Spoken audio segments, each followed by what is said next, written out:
Hello, this is Roman Gabriel, and you are listening to The Grilling Truth.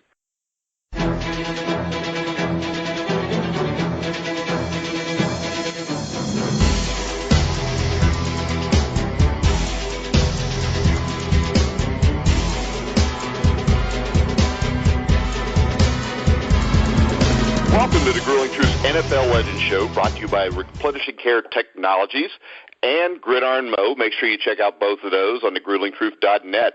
I'm your host, Mike Goodpaster, and our guest today is the only Cincinnati Bengals player to have his number retired, also known as the original Cincinnati Bengal. Please help us welcome to the show, Center Bob Johnson. How you doing, Bob? I'm doing great, Mike. Now, to begin with, John Stofa may argue about who the original Bengal is. If you remember, John was the quarterback that they actually traded for before the draft. So John and I argue about who was the original Bengal. But see, the thing is this, Bob. John's not here right now, so you're the original Bengal. If I ever get John on, I might call him the original Bengal. Well, technically, I have to bow to that because I think he was signed.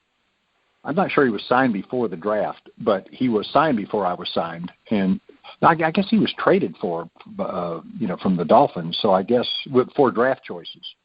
And, I think he was traded. They traded a first and a second round draft choice for him. So I think he was slated to be the quarterback. And John could throw. He just wasn't very quick-footed. If you've got a fat offensive center that can outrun your quarterback, you're in trouble. Well, I think they had John Stofa. Who's the other guy? Dewey Warren? Yeah, Dewey. I played with him at Tennessee. Dewey, and then Sam White was there also, and he played in '68. So there was those three guys. John got hurt. Actually, then Dewey got hurt, and then Stofa played. I'm sorry. Stofa started, then Dewey came in second, and White came in third. But they all started games that first year. All right, so we'll start off there. You came from the University of Tennessee, where you were used to winning. I mean, you won a great Gator Bowl in '66. 67, you lose in the Orange. Well, actually, I want to go back a little bit farther than that, just a little bit. I want to go to the 68 North-South game? Yeah. Well, yeah, and I want to talk a little bit about, I know I read that back then, the North-South All-Star games were like a big deal, and there was actually a rivalry there as opposed to what it is today. Do you want to talk a little bit about that game?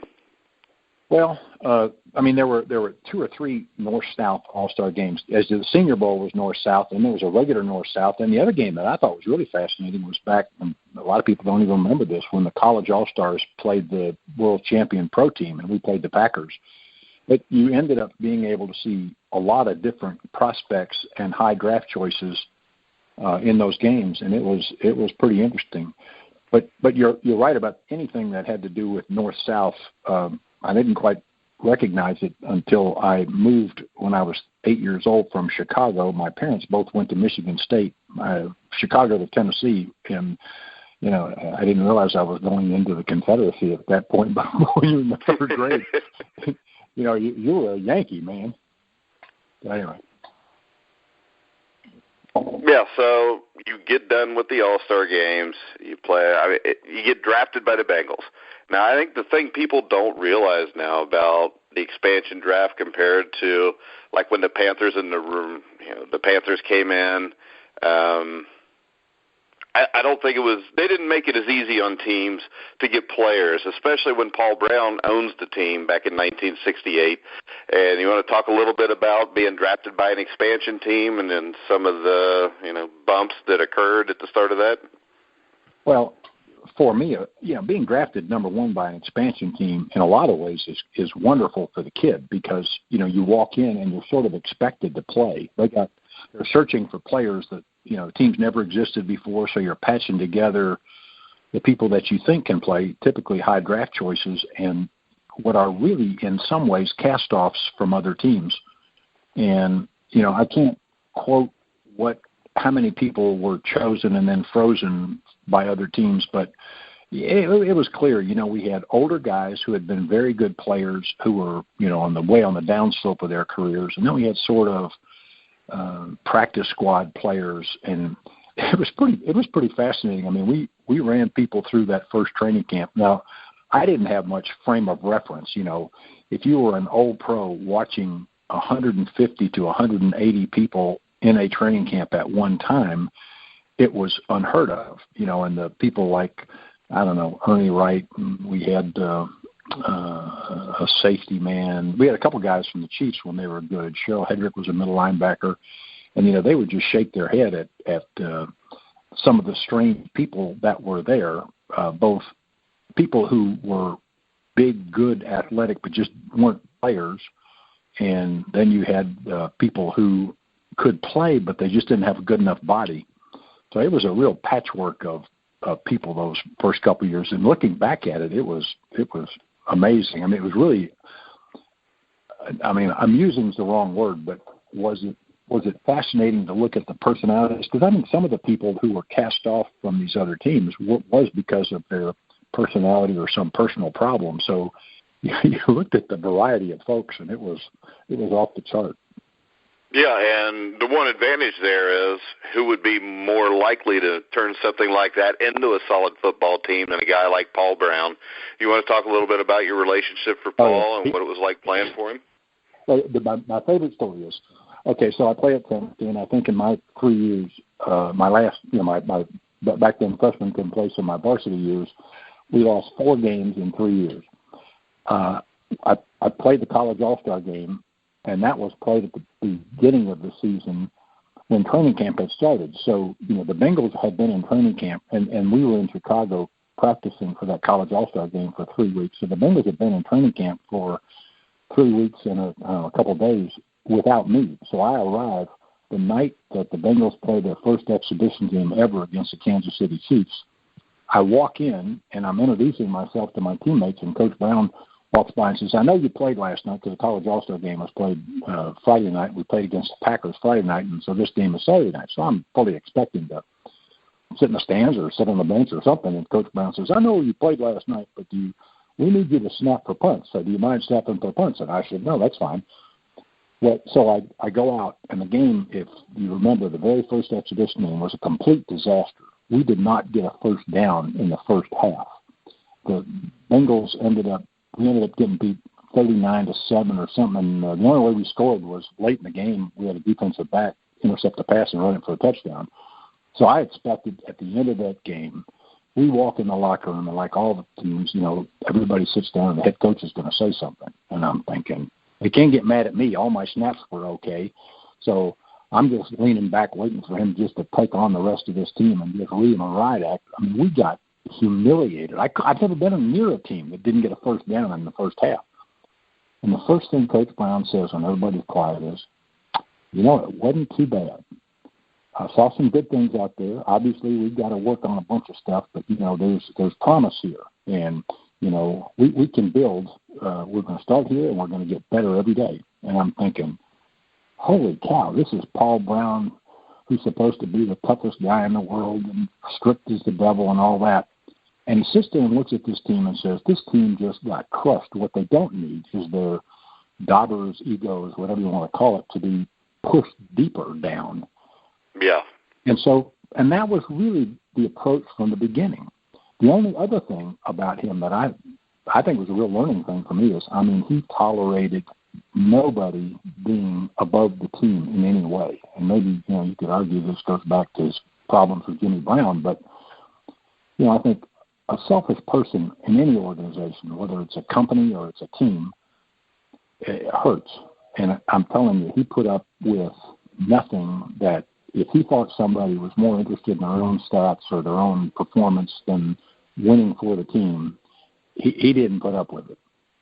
I think my watching him outside my family was the most impactful thing in my life. I thought he was fabulous. Now you never think that when you're the player, he's coaching, making you run wind sprints and all that. But looking back, what a fascinating guy. Now, granted, he had been there, he had won, he had seen everything, and he was confident enough. He knew he could do it. So now he was just looking down from above, saying, what can I do to make these guys better? I thought he was terrific in retrospect. Yeah, and you look at the coaching staffs he put together, even with the first team, guys like Bill Walsh. You want to talk a little bit about the overall coaching staff? And was Tiger Johnson your offensive line coach at first year? Absolutely. Bill Johnson and Bill Walsh. And I'll tell you the thing about Coach Brown. You watched him, and he was in the middle of everything. But when it came time to put in the game plan, it became time to map the strategy for how we were going to attack a defense, Bill Walsh took the passing game, and Bill Johnson took the running game. And it was fabulously done. I think those two, I have a hard time talking to the defensive coaches just because I wasn't there every day. But I tell you, those two guys were spectacular. And, I think Bill Johnson was an absolute great offensive line coach. I just can't imagine anybody being any better. He probably wasn't a great choice as a head coach. And, a lot of people would say, well, he should have chosen Bill Walsh over him. I think had I watched what I watched for 10 years between he and Bill Walsh, I would have chosen Johnson just from a personality.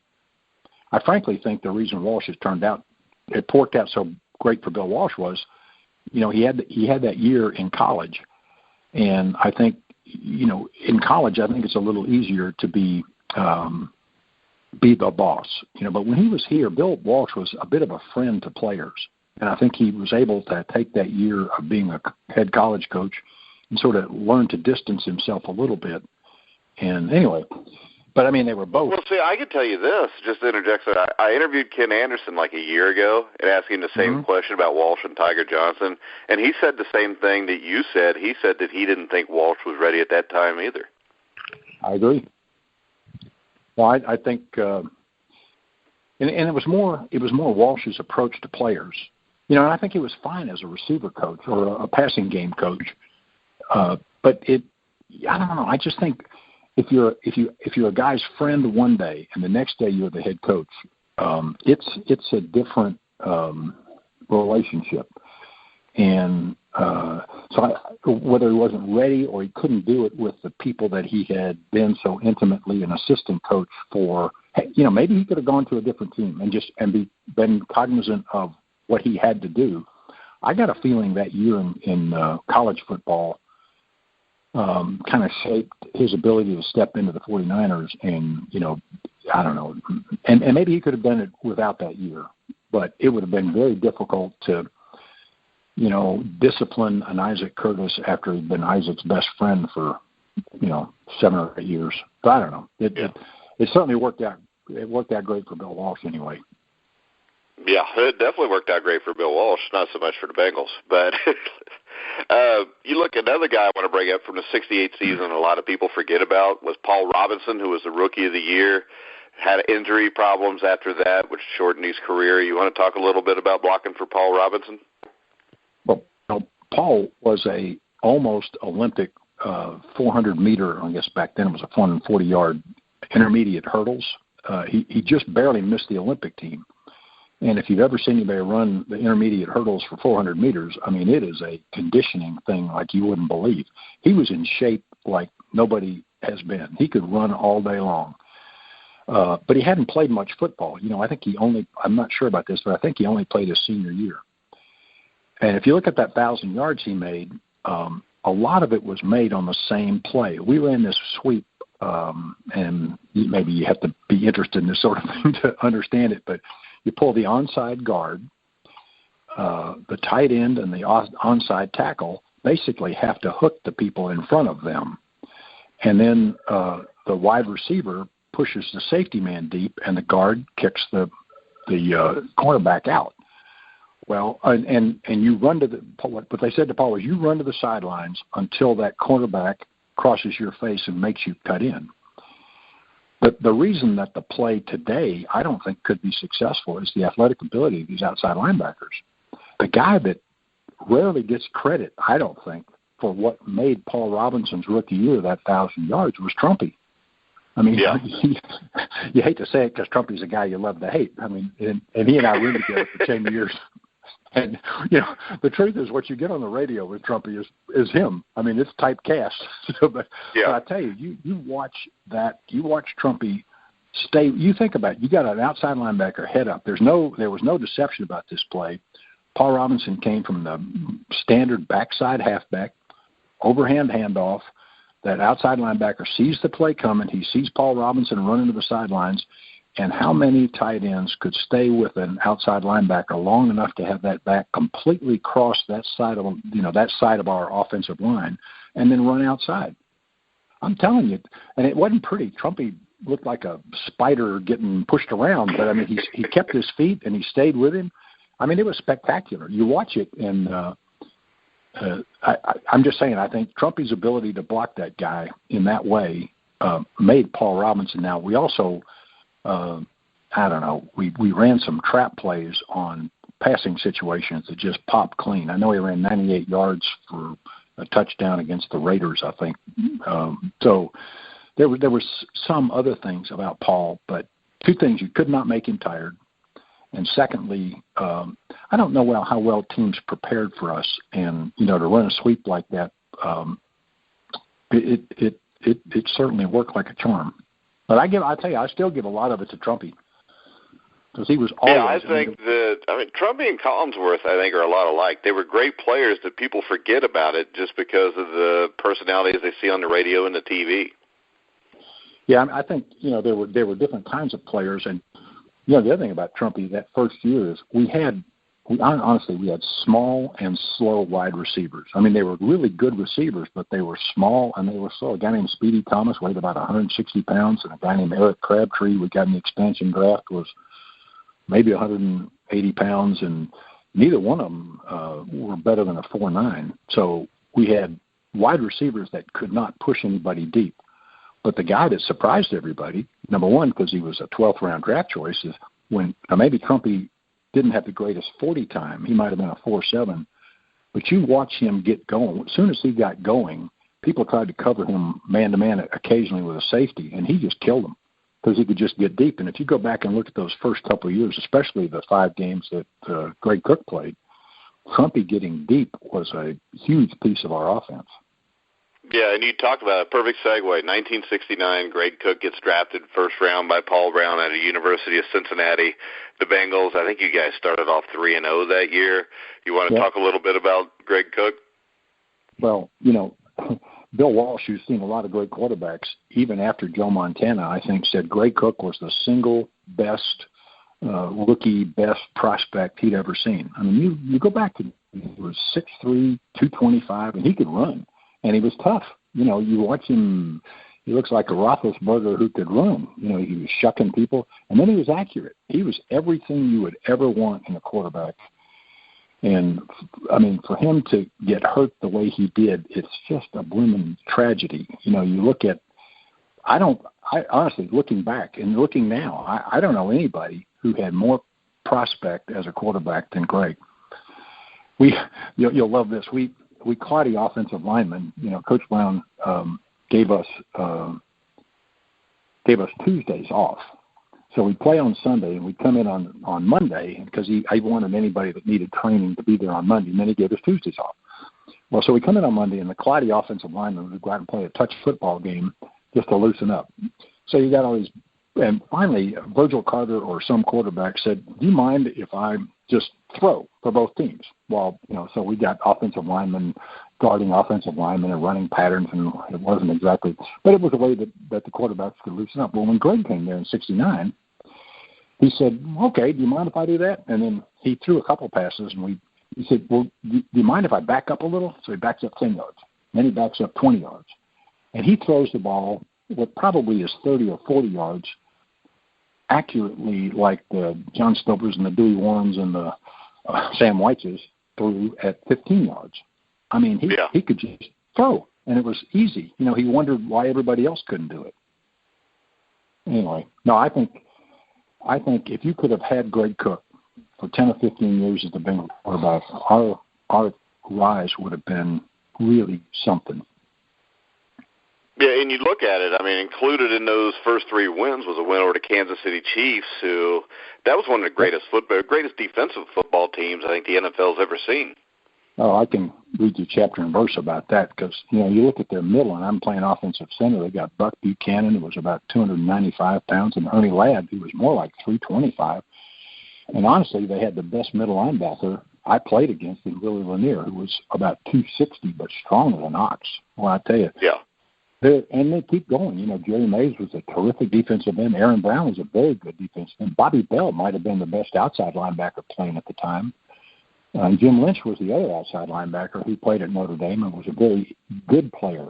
Kind of reminded you of the Steelers' outside linebackers at the same time, Andy Russell and Jack Ham, that were not maybe great bodies, but really good players. But you take Willie O'Neal and Bobby Bell, they may have been as good a linebackers as ever played. So that was a great defense. You're absolutely right. I think when people bring up the top 10 defenses of all time, I think they're missing out big time when they're not including those guys. Oh, I agree. My favorite story about that was, leg whips were legal back then. And a leg whip would be if you led somebody to your right and he went behind you, to stop him, you just roll over on your back and take your top leg and whip it around and kick him with the back of your leg or your heel if you could hit him with your heel.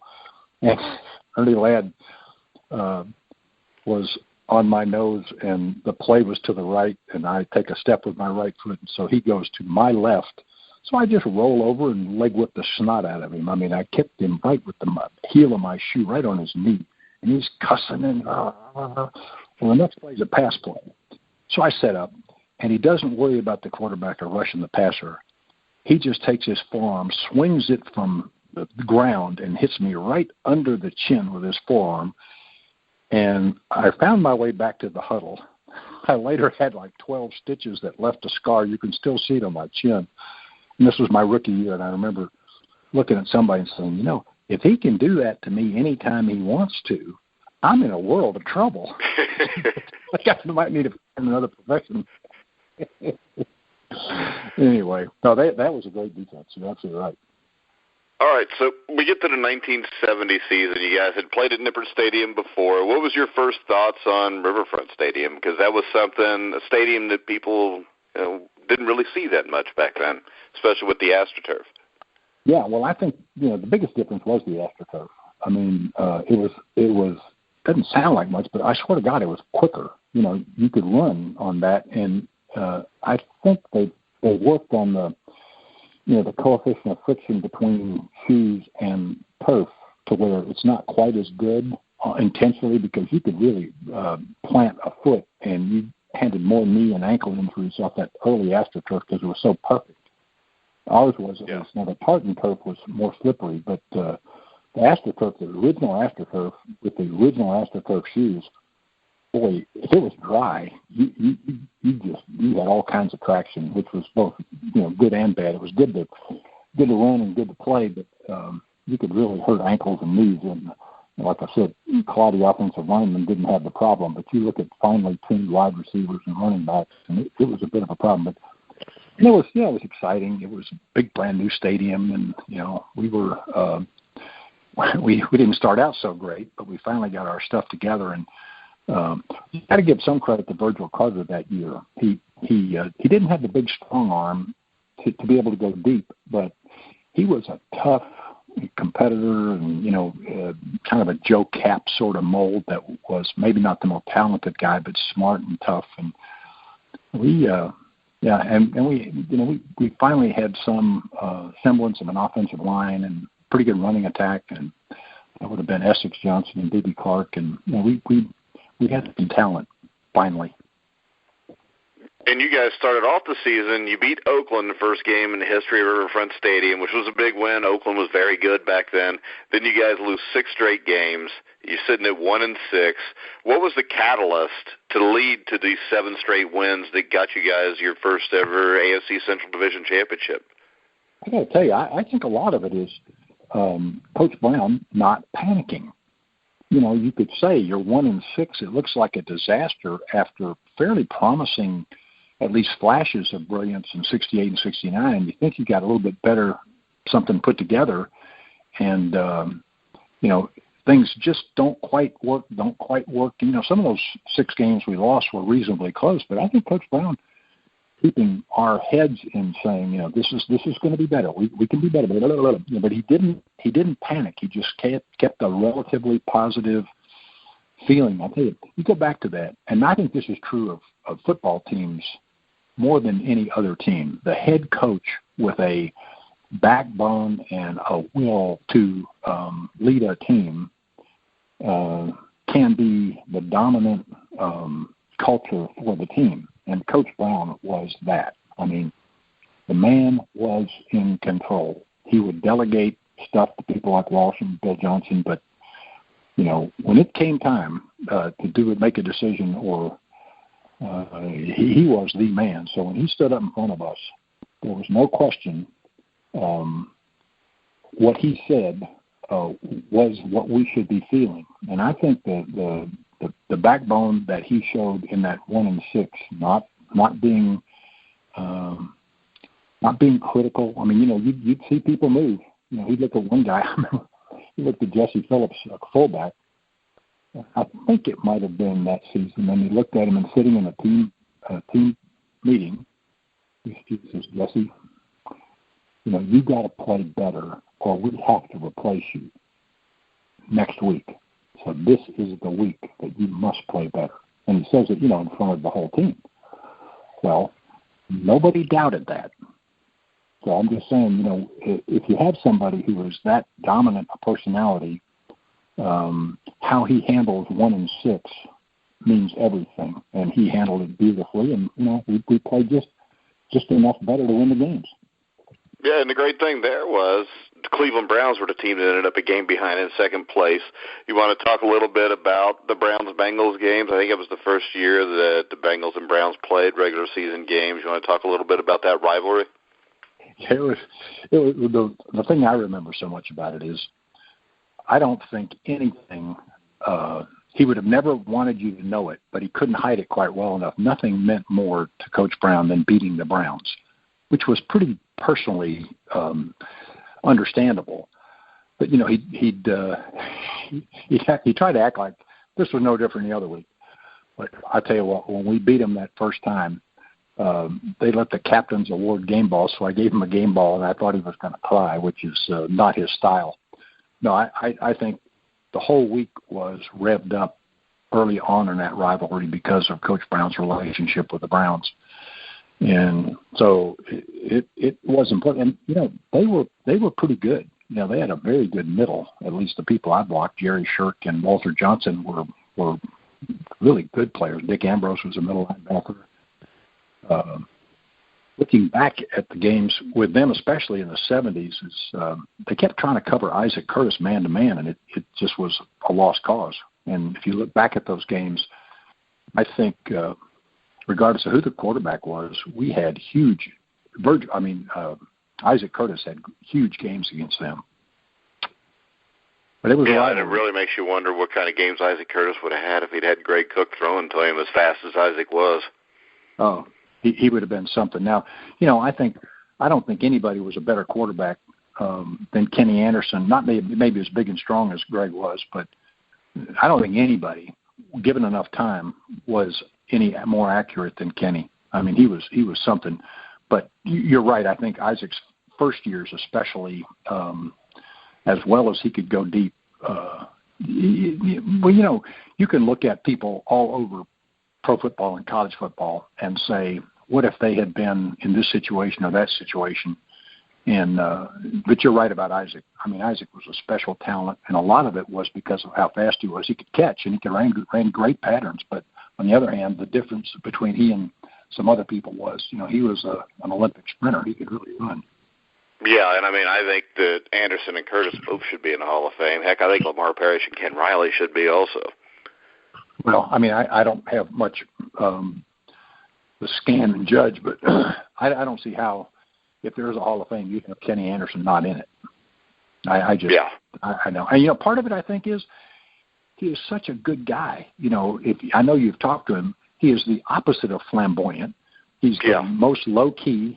He was a sort of a ho-hum interview, you know. So I think part of it is he didn't ever project himself. And he, you know, if somebody asked him questions, it was. I mean, it sounds corny, but it's true. It's all about the team. You couldn't get him to talk about himself if the world depended on it. And I you know, if you step back and look at the people that I think a lot of, Anderson's at the top of the list. I mean, here's how I would judge it. I was in a couple of real estate investments with with Ken Anderson equal shares, and I don't do that with very many people that I don't trust. He's just a special guy. Yeah. I tell you, I mean, I kind of thought it would be the same thing when I interviewed him, but actually he was really good on the interview. Oh, I think he verbally has. I mean, you know, he's a smart guy. I think he graduated with a 3.2 and might have been just math, but I mean, no, he's a smart guy. He just is not a self-promoter. Simple as that. And you know, I think at the time you're playing, you're the quarterback, you get the crowd interviewing you after the game, and you just couldn't get him to say anything that was, I think flamboyant's the right word. He wouldn't criticize anybody. And so I think at the time, at least, you could argue as a player, he was a bit of a boring interview. Yeah. But never said anything very exciting. Yeah, you get 1970, you guys win the division, you lose to Baltimore in the playoffs. You want to talk a little bit about that first playoff game? I mean, you guys lost 17-0 to Johnny Unitas and a great Colts defense. Well, I'll tell you what struck me was, I'm pretty sure I got these names right. A guy named Rick Volk was a strong safety for them, kind of an all-pro-ish kind of guy. We break the huddle, go to the line of scrimmage. I look up. They've got two relatively small, older defensive tackles that I thought we could run on. Mike Curtis was a good middle linebacker, but he was small. Billy Ray Smith and Fred Miller were the two defensive tackles, and both had played about 10 years, and both were not that big, maybe 260 or 265.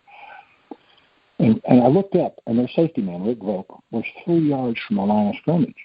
And I'm thinking, what is this? What's the safety man doing up there? And we break Booby Clark on a play kind of right up the middle or right off right guard or something, clean as a whistle.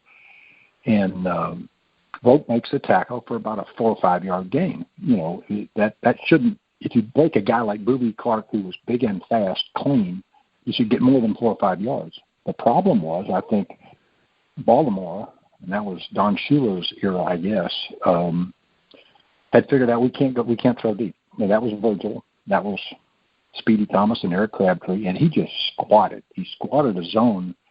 And if you look back at that game, I bet you we didn't have a pass thrown down the field successfully, hardly at all. So I think they just squished our offense. They said, you're not going to run the ball. And so I think that was the whole problem.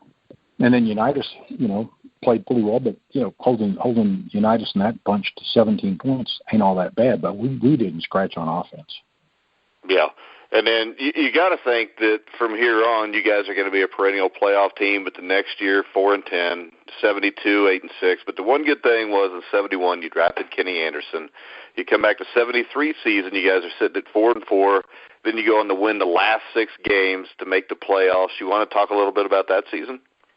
Yeah, I'm not sure I remember it all so specifically, but, you know, 74-5, Kenny began to kind of come into his own. And, you know, he came from a small college program, and I think it took a little while to get him underway, or at least, you know, they didn't throw him in right away, good, bad, or indifferent. But all of a sudden, he began to hit his stride.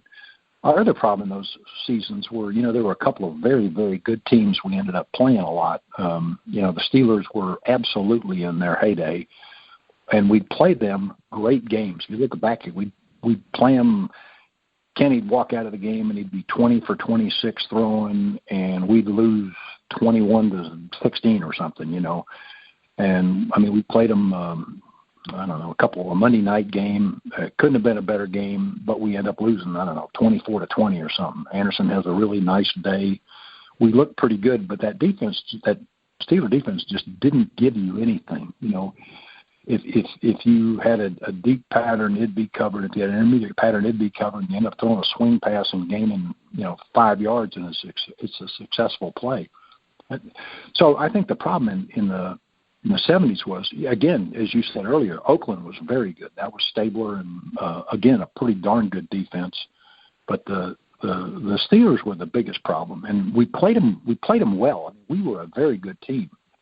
In 73, 74, it was 74 that a whole bunch of people got hurt. We had 74, we had a bad year, but it was the only time I was hurt. I think I played, backing up to where you talked about being the first-round draft choice of an expansion team. I didn't miss an offensive down for the first 4 years. And so for the first 6 years, I played virtually all the offense. I broke my ankle in 74. Essex Johnson, who was really a fabulous running back, got hurt early. Vernon Holland, maybe our best offensive lineman at the time, was hurt. So we had a bunch of people hurt in 74. So it was a funny season. 74 was a bad injury season, but 73 and 75 were, they were really good years. Yeah, 75 was 11-3, and your only two of your three losses, I think, were to the Steelers. Yeah, and I guarantee you those were good games. We battled the Steelers. We just couldn't quite get over the hump with them, and I would have to attribute it. Their defense against our offense, you just couldn't get a big play against them.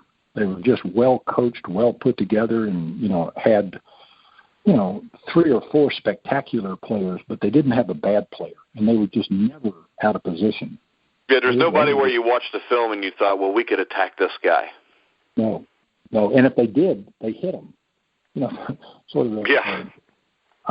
You look at that defense, and you had a couple of ordinary bodies, especially their outside linebackers. You look at Andy Russell and Jack Hammond. If you put them, if you had a strength and speed thing, you wouldn't be all that impressed. But boy, they were effective as the devil. And I thought, walk back up to Jack Lambert, the middle linebacker, who has got this reputation of being big, tough, and mean, and all this stuff. And he was 6'6", about 215. So he was tall and willowy. He could run like you couldn't believe, and he was very agile. But if I wanted my kids, or now my grandkids, to watch a film of me, it would be the first game against the Steelers with Lambert playing the linebacker, because back then they played sort of a 4-3 kind of wide defensive tackles, and Lambert at Kent State was taught to take on the offensive lineman. So I'm 275 and he's 6'6", 215, and he would fight me. So it was great. You could just have all your weight forward, blast off the line of scrimmage, blast into him, and we blocked the snot out of him that first year. The next year, remember the defense where you had a defensive tackle always cocked in the center guard gap with Lambert behind him? It made him all-world. And he was all-world in that position because you couldn't get an offensive lineman completely to attack him. So he was off reading the play, and he was a great tackler and had great speed. So sometimes it's, as we said earlier in this, it's the circumstances that a coach puts a player and the players surrounding him. So all of a sudden he's got Ernie Holmes and Joe Green in front of him, and Lambert's off to the races making tackles. Yeah, and if you look at the Bengals in the 70s, a lot of bad luck with the injuries. You had Greg Cook, but you had Paul Robinson. Essex Johnson, who kept getting injured, was never the same. Then you have Mike Reed, who only plays, 5 years and retires. You have Tommy Casanova, who's 6 years and retires. So there was a lot of things there working against the Bengals also. Yeah, I think, Essex probably never got his due. If he would be behind the current, say, Dallas Cowboys offensive line, he'd be a household name. Essex was a very talented guy. Tommy Casanova was a very talented guy. And today, if Tommy, with his body, had been a weightlifter, he would have been all world, but he kept getting hurt because he'd fly up and try to tackle people like John Blockington, who at the time was probably a natural 240-pounder. Yeah. And, Tommy kept getting his shoulders hurt, but it was all because he just recklessly go up and just attack these big guys just physically. That's what you learn in the SEC and the LSU. So, but I think I don't want to say he hurt himself, but he kept trying to tackle these guys in a way that is pretty tough on a 190-pound, fairly slender defensive back. But Tommy was a great player. Yeah. And you get to the end of the 75 season, Paul Brown retires. What did it change the dynamic, 75 going into 76? Sure it did. It did. And, I think I don't know. This is just me talking because this is my observations. But pro football teams are like, in my mind, kind of a bunch of 14-year-olds. If they're allowed an inch, they'll take a yard. They'll take a mile, and you have to be strong as the devil as a head coach. And I still look at the people that have been the most successful. Bill Belichick's, for instance. I'm guessing, in a very quiet way, he strikes me more like Coach Brown than anybody. His interviews are sort of terse and not very enlightening. And I'm guessing Belichick puts up with very little. And I think Bill Johnson, if you ask me, was too nice to some people who didn't deserve it. We had some, I don't want to name names, but we had some people on that team that weren't the best of people. They might be pretty darn good players. A couple of them were. But, some of them were really difficult personality and just bad people. And I don't think Bill sat on them. Coach Brown, if he deemed someone as detrimental to the team, he would confront it like you wouldn't believe. And either you squared up or you weren't there. And I got the feeling Belichick's a lot like that. And I think Bill just wasn't Bill just wasn't assertively tough enough, and the team kind of got away from it. But I'm gonna tell you, there were some people who weren't the best team people. Yeah, I'm not sure it was 76, but I would say the 78.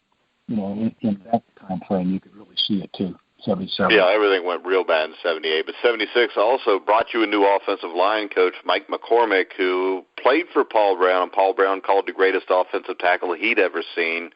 What was that change like for you, and what was it like playing for Coach McCormick? He was a classy guy.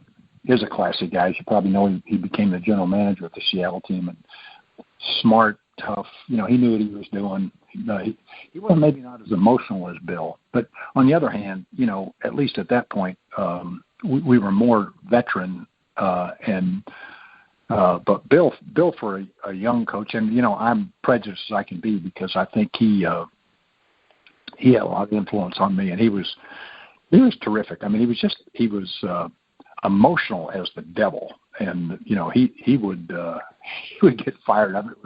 It was worth the price of admission. Sometimes he'd be talking about a play at a chalkboard, and he'd get so excited he couldn't contain himself. I mean, he was talking about how a quarterback had to break off this guard's butt one day, and he was so fired up about it, he banged his hand going up, like showing where the guy should be running on the chalkboard. He broke his thumb on the top of the chalkboard because he was so vigorously pushing his hand up. It was hysterical.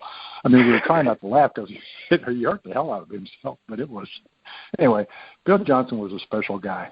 I just loved him to death. Mike McCormick was every bit the professional that Bill was. He was just a different style. Yeah. So we get to 1978. Not one of the better seasons in Bengals history. You guys went 4-12.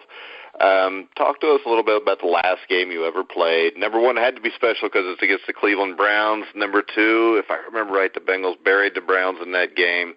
But I know the Bengals honored you before the game. You want to talk a little bit about that day? Well, it's a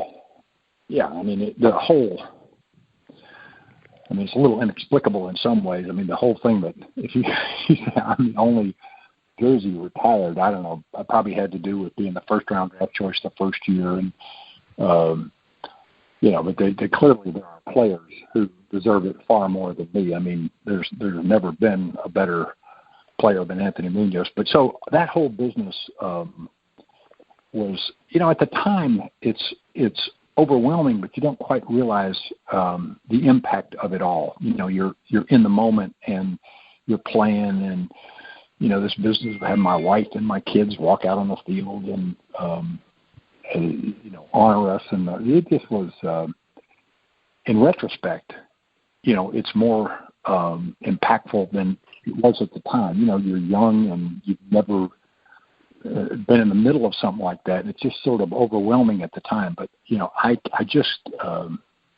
I really do feel so honored, and this sounds kind of self-serving, but a little bit undeserving. You look at the Munozes and the Kenny Andersons, and anyway, I and a lot of it had to do with Coach Brown and how much I thought of him.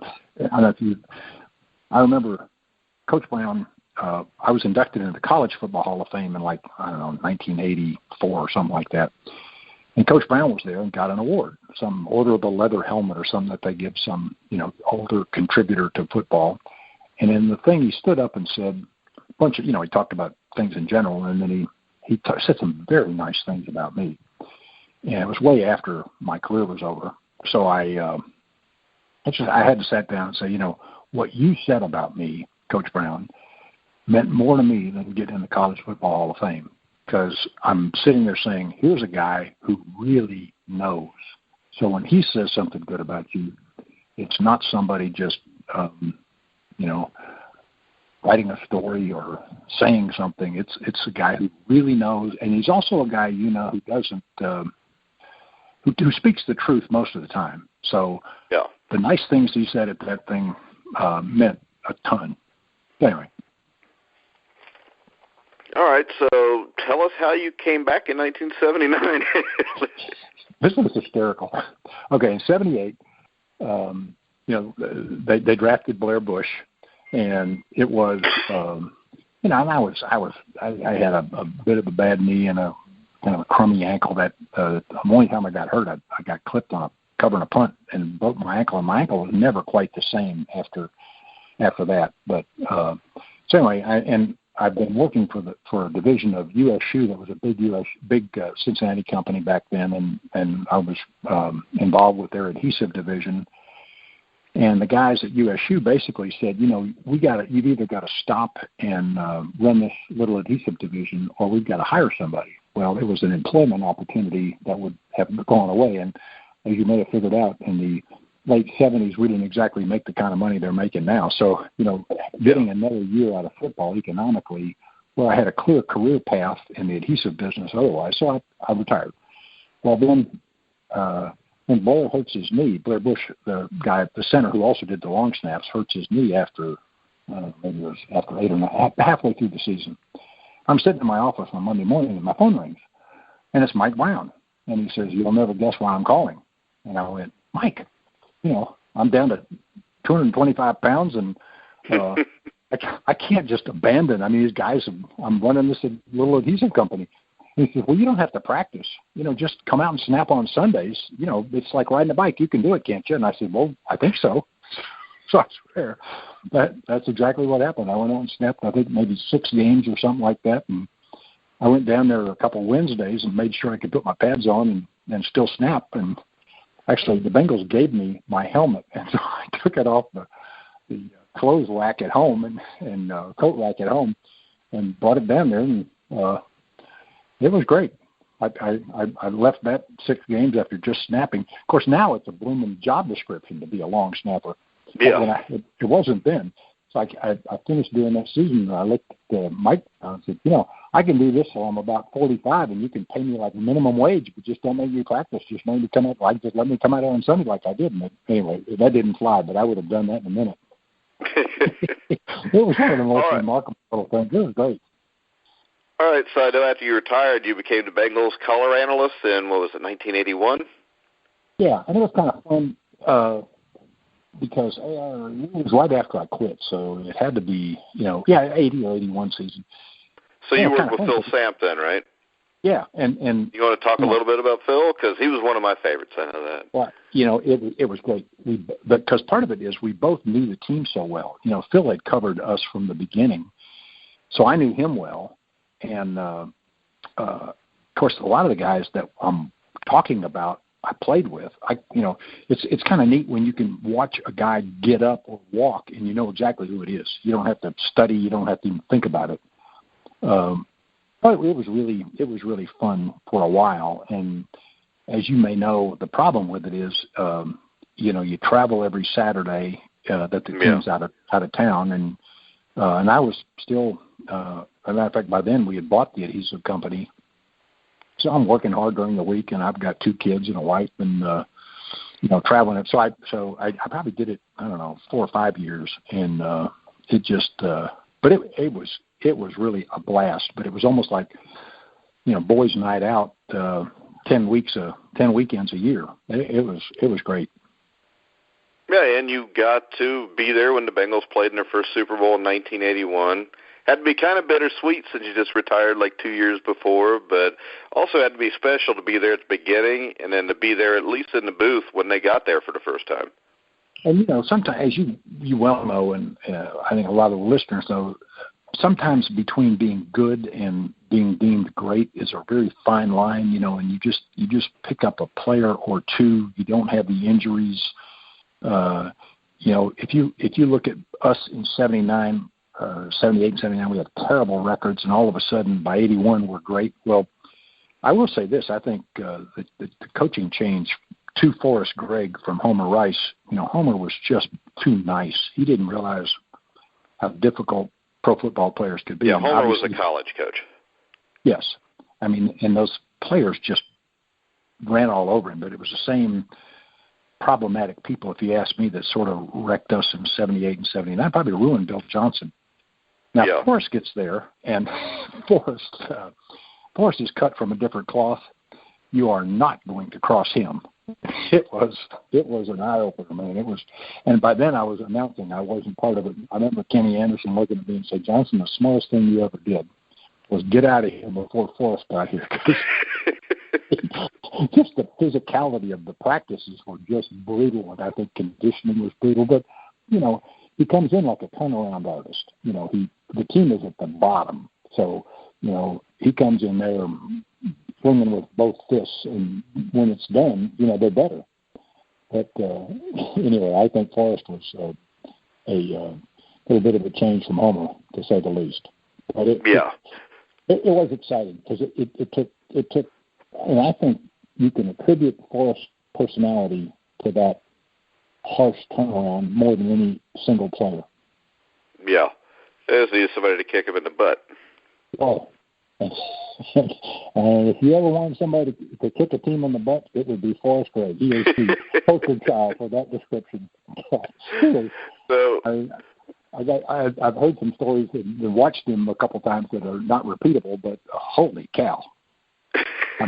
He looked at the whole defensive line then and basically challenged him that he was going to kick their butt unless it had to do with, at the time, lifting weights, but he was more literally than anybody could believe in their face. It was spectacular. Yeah, and I don't think there's too many guys on that team that could have taken him.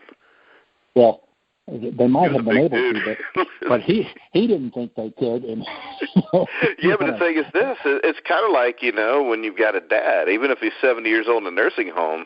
In the back of your mind, you still think there's a chance he could take you, so you're going to be good. Well, I guarantee you, I don't know how many 70-year-olds think they can take their son, but Forrest thought he could take on that defensive line single-handedly, and nobody was going to challenge him because if you remember, his nose would flare and he'd knit those big eyebrows, and, man, he would just light into them with, you wouldn't believe it. It was the most ferocious. Well, and you probably remember that in Vince Lombardi's book, he called Forrest Gregg the best football player he ever coached, which is a mouthful. Yeah. But listen, Forrest was he could breathe fire. All right. So, what occupies your times nowadays? I've been in the adhesive business forever. We bought that company, and as I quit playing football, and fast forward, I got to think about it. 20 years, and we sold it to venture capitalists, and they sold it to a big company, Henkel, big German company, and then we ended up being able to buy back a relatively small segment of it. So we've got a neat kind of, medium-sized company now, and my daughter kind of runs the inside of it, and we've got people that I've worked with forever involved, and we're just humming along, doing great. I think we're up to maybe $25 million in sales. And, we sell adhesives across the country, but kind of a very specific type. I've done this for whatever the number is, if you count it back then, 40-something years. Yeah. I can only talk football and glue. You want to talk glue? I can talk glue. Well, maybe we'll have you back another time for glue. Maybe your adhesive company would want to be a sponsor for The Grueling Truth. Maybe. And then we can do a show just specifically about glue. Well, the ratings go straight downhill, but yeah. It's like that word in the movie The Graduate when the guy said something about plastics. You know, it just sort of shuts the conversation down. Usually adhesives. What do you do? Well, I work with adhesives. And you go, oh, that's nice, and that's the end of the conversation. Yeah, the ratings will be like that time we had a current Cleveland Brown on the show. Yeah. Figured we had to make a Brown joke before we got off here. But, Bob, it was really, truly an honor to have you call on the show and talk to you today, and we'd love to have you back sometime. Anytime. Mike, thank you very much. I enjoyed it. All right. Thanks a lot, Bob. Thank you. All right, guys, I want to remind you to check out all of our shows on iHeartRadio, iTunes, TuneIn, Spreaker, Stitcher. Anywhere you find sports podcast, you'll find The Grueling Truth. Make sure you catch out our sponsors, Replenishing Care Technologies and Gridiron Mow. You can find the links on our website, thegruelingtruth.net, so make sure you check out that. If you want to listen to our past shows, last week on our Legends show, we had former Bengal kicker Jim Breach. We had former Seattle Seahawk, Dallas Cowboy kicker Efren Herrera, which that show will be up in the next day or so. We also had Lafitte Pinkai, one of the greatest jockeys of all time, and Livingstone Bramble, who was a lightweight champion of the world. Looking ahead, looking forward, later on this week, we'll have former Cincinnati Bengal All-Pro running back Pete Johnson on the show, so make sure you check us out then also. So for Bob Johnson, I'm Mike Goodpaster. You've been listening to The Grueling Truth, where the legends speak.